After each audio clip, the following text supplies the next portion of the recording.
Good morning. My name is Larry Kraft. I represent Senate District 46A in the House of Representatives. I'm the DFL co-chair of the Energy Committee and the co-chair of the House Climate Action Caucus.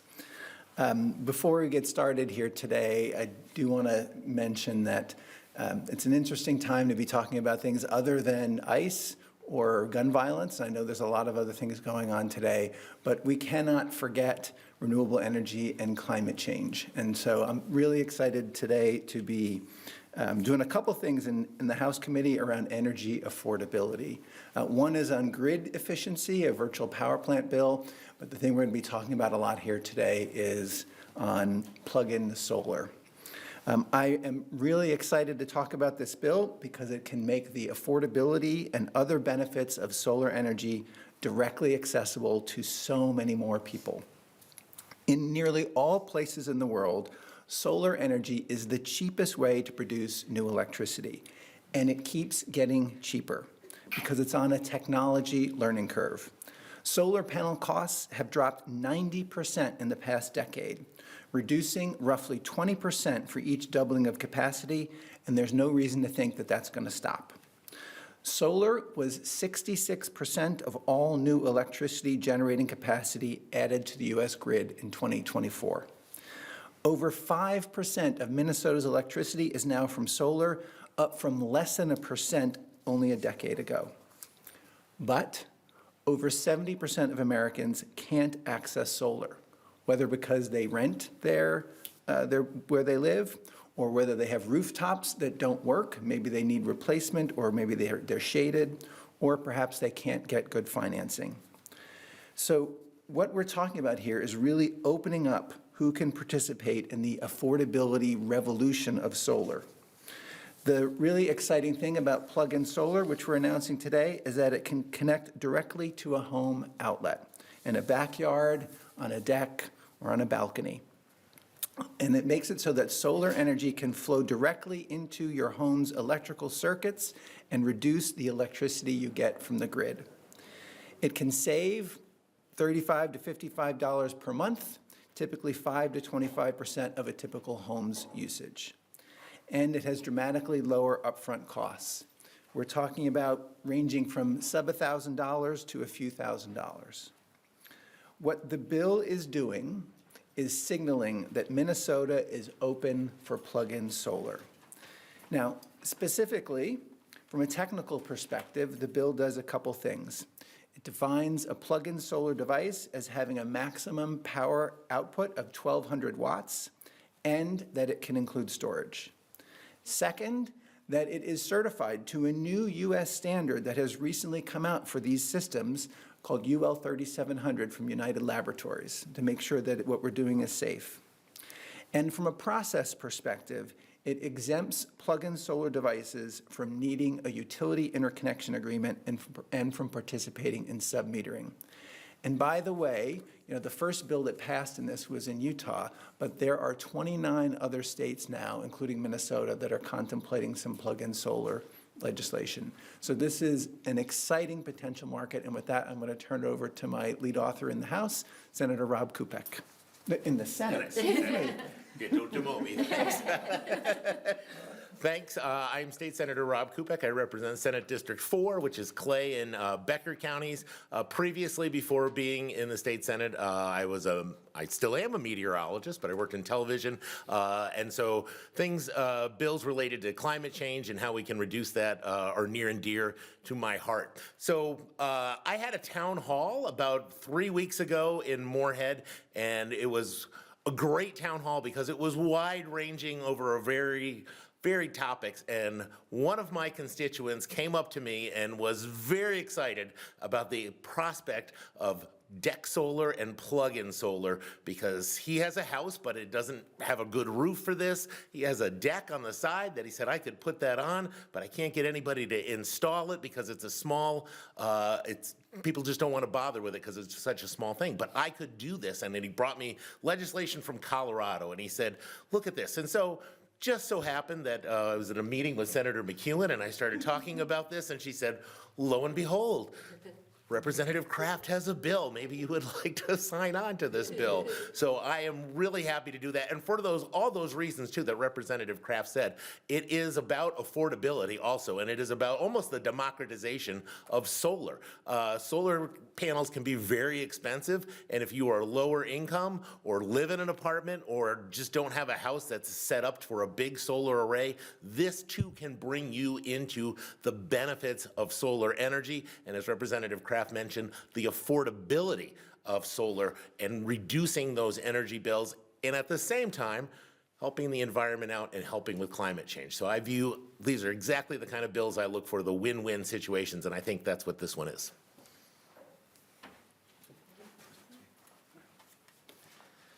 Hello, my name is Bobby King. I'm the Minnesota State Director for Solar United Neighbors, and we work nationally and here in Minnesota to help folks go solar through public education and through doing group buys. And we've worked in northern Minnesota on the Iron Range, in the Arrowhead, West Central and Morris and Fergus Falls, the Driftless area, and here in the Twin Cities to help hundreds of folks go solar. And so I know firsthand from this work that the interest in solar is statewide, and folks of all backgrounds and all income want to benefit from solar. And one of the primary drivers is electricity costs. Electricity goes up, it doesn't go down. And people want two things. They want to have more control of their energy bill, and they want to lower their energy bill. And that's what's so important and exciting about this effort that Representative Kraft and Senator Kupek are leading to bring plug-in solar to Minnesota. It makes the accessibility of solar available to many more people, renters, manufactured homeowners, folks like me that have a shady roof and a sunny yard, and it also lowers the barrier to entry.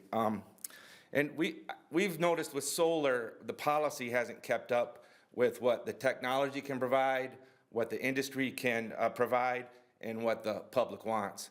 So this really helps address that gap, and I know, and I look forward to its passage, and I know that we'll be able to help thousands of more Minnesotans benefit from reduced energy bills through plug-in solar. Thank you. Hello, good morning. My name is Patty O'Keefe. I am with Vote Solar. Vote Solar is a nonprofit founded in 2002 that advocates for clean energy and especially solar in legislative and regulatory arenas at the state level. And we are here today because Minnesotans are excited about something that feels really refreshingly simple, the opportunity to plug in and produce a little bit of their own power with solar. In my time as a clean energy advocate, I have never experienced like so much organic excitement about a policy solution as I have with plug-in solar. People who have no kind of prior connection to our organization are reaching out and asking us, you know, how do we get involved in this? At events, when we're talking to people about plug-in solar, people's eyes light up and they just immediately say, you know, yes, I want that. How can we get that? And I think that tells you something, right? And the reason is it's straightforward, that people want more control of their energy and they want options that fit their lives and the ability to, you know, reduce their energy bills. So plug-in solar expands access to clean energy in a very practical way. If you have a balcony, a deck, a patio, a small backyard space, you can participate. So these systems are small, about the same wattage as a household blender, and they are designed to offset some of the electricity that you're already using in your home. They don't send excess power back onto the grid, which keeps it really simple and safe. And that simplicity really lowers barriers. It also makes clean energy more affordable and approachable because these systems are modest in size. They come at a lower upfront cost than a lot of other energy upgrades that you might consider for your home. That means that more households, including renters, people in multifamily housing, can take part at a time when families are really looking for a way to manage their rising energy costs and with the real threats of large load growth and demand in Minnesota. This is kind of a welcome solution. So it's also a consumer-driven solution. It's limited in its scope, it's safe, it's meant to give people more choice about where their power comes from. And at the end of the day, it's about meeting people where they're at. It's about like expanding the opportunity for everyone to be able to utilize this technology and making sure that Minnesota's clean energy future is one that every single person can participate in, one small system at a time. And now I'm just going to read quickly a statement from John Goki, an electrician in Duluth, who is going to be testifying at the hearing later today, but wanted to share his statement about his support for plug-in solar. So my name is John Goki. I own and operate Star Power Electric, an electrical contracting business specializing in solar, batteries, and backup power in Duluth. I support this bill because it will safely and effectively enable electricity customers to access affordable energy resilience. Small-scale plug-in systems provide backup power while garnering quick return on investment via reduced grid consumption. 1,200 watts or 10 amps is a safe limit for UL-listed plug-in solar devices, while off-the-shelf hairdryers can draw over 1,800 watts or 15 amps.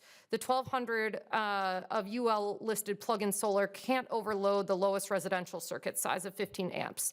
And unlike a hairdryer, it has no potential to overload the upstream equipment because its power flows in reverse direction relative to the loads. 1,200 is a safe limit, and this bill will be a meaningful step towards securing Minnesotans' access to the free energy all around them. Thank you. And I think we'll pass it on to Senator McEwen. Okay. That's all right. I don't, just here to support. Okay. So I love that we, excuse me, that we have an electrician to weigh in on it. It is something that is proven safe. I mean, one of the really exciting things about this is we can look to another country for an example. And I learned about this when I did an energy-related trip to Germany a couple years ago. But balcony solar there, they call it, has just taken off. They've got something like 4 million units installed. And so they've shown like the potential for this. And so I'm excited that Minnesota is going out there saying we're open for plug-in solar. And I look forward to passing this bill and then with having other states do the same so we can have a real options for affordability options for people in Minnesota and across the country. So thank you all very much. Great. Good job, everybody. Congratulations. Thanks for doing this. Good job, yeah. And just let me know whatever you guys do. I'm still in. I just thought we had that great conversation and I was like, actually, you wanted this.